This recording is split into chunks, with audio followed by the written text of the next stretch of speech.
हर खबर पर होगी आपकी पकड़। डाउनलोड कीजिए एबीपी लाइव ऐप।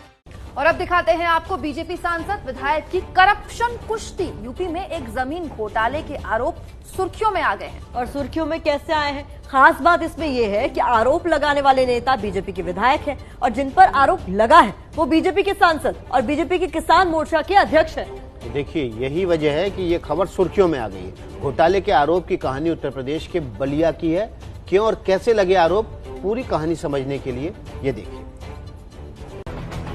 आपके टीवी स्क्रीन पर दो तस्वीरें हैं। एक तरफ बीजेपी के बलिया से बैरिया विधानसभा से विधायक सुरेंद्र सिंह, दूसरी तस्वीर बलिया से ही बीजेपी के सांसद और बीजेपी किसान मोर्चा के अध्यक्ष वीरेंद्र सिंह मस्त। इन तस्वीरों के बीच में है एक आरोप जमीन घोटाले का है। बीजेपी के विधायक सुरेंद्र सिंह ने आरोप लगाया कि बीजेपी किसान मोर्चा के अध्यक्ष और सांसद वीरेंद्र सिंह मस्त ने अपने रिश्तेदार को गलत तरीके से 25 बीघा जमीन दिलवाई। किसे दिलवाई, इसे समझने के लिए देखिए ये तस्वीर। नाम है विनय सिंह। विनय सिंह बीजेपी सांसद वीरेंद्र सिंह मस्त के भांजे। विनय सिंह और बीजेपी किसान मोर्चा के अध्यक्ष और सांसद वीरेंद्र सिंह मस्त जमीन घोटाले के आरोप से कैसे जुड़े हैं, सुनिए बीजेपी विधायक सुरेंद्र सिंह को।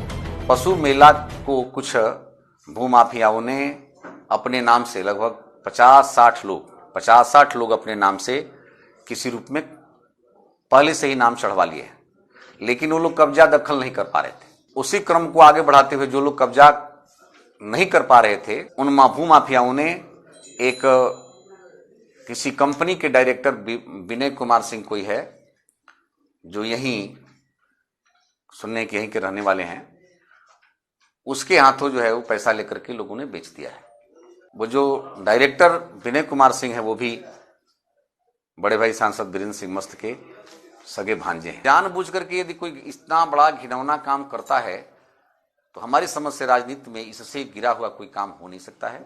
मैं डीएम से लेकर के सीएम तक और ग्राम सभा से लेकर के विधानसभा तक बुलंदी के साथ इसका विरोध करके उसके अस्तित्व को बचाने का प्रयास करूंगा। आपने आरोप सुना, अब जिस पर आरोप लगा है उनकी सफाई भी सुनिए क्या कहा विनय सिंह ने। मेरी कंपनी 2013 की कंपनी है और हम लोग देश के विभिन्न राज्यों में काम करते हैं और सही तरीके से काम करने वाले हम लोग हैं। मैं खुद MBA ग्रेजुएट हूं और अपनी कंपनी का बिजनेस में धीरे धीरे 4-5 साल में बढ़ा रहा हूं। इसी संबंध में मैंने इब्राहिमाबाद में अपने कुछ व्यापारिक दृष्टिकोण से ही कुछ ज़मीन कुछ किसान भाइयों के द्वारा कुछ किसान भाइयों की ज़मीन खरीदी। किसी भी तरीके का कोई दबाव किसी किसानों पर नहीं था। मैंने जो भी ज़मीन खरीदी है उसमें जो भी सरकार का जो राजस्व बनता है, किसानों का जो मुनासिब जो पैसा बनता है, वो सारी मैंने विधिक तरीके से जो भी रजिस्ट्री विभाग में होता है वो सारी चीज़ें मैंने देख करके ज़मीन लिखवाई है। किसी सांसद के परिवार का सदस्य होना या रिश्तेदार होना ये कहीं से कोई अपराध नहीं है। आप हर बात को सांसद से जोड़ देना, हर बात का राजनीतिकरण कर देना, इसका क्या उद्देश्य है मुझे नहीं पता है। विधायक जी इस बातों को ज़्यादा अच्छे से इसका खंडन करेंगे।